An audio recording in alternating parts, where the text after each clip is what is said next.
رسول اللہ صلی اللہ علیہ وسلم سے دریافت کیا گیا کہ کون سا عمل سب سے افضل ہے؟ آپ صلی اللہ علیہ وسلم نے فرمایا، اللہ اور اس کے رسول پر ایمان لانا۔ کہا گیا، اس کے بعد کون سا؟ آپ صلی اللہ علیہ وسلم نے فرمایا کہ اللہ کی راہ میں جہاد کرنا۔ کہا گیا، پھر کیا ہے؟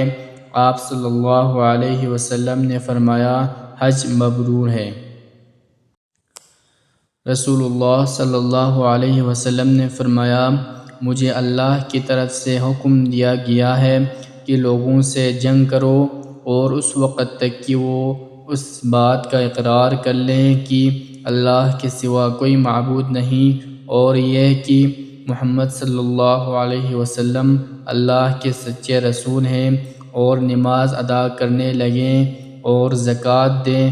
جس وقت وہ یہ کرنے لگیں گے تو مجھ سے اپنی جان و مال کو محفوظ کر لیں گے، سوائے اسلام کے حق کے۔ رہا ان کے دل کا حال تو ان کا حساب اللہ کے ذمے ہے۔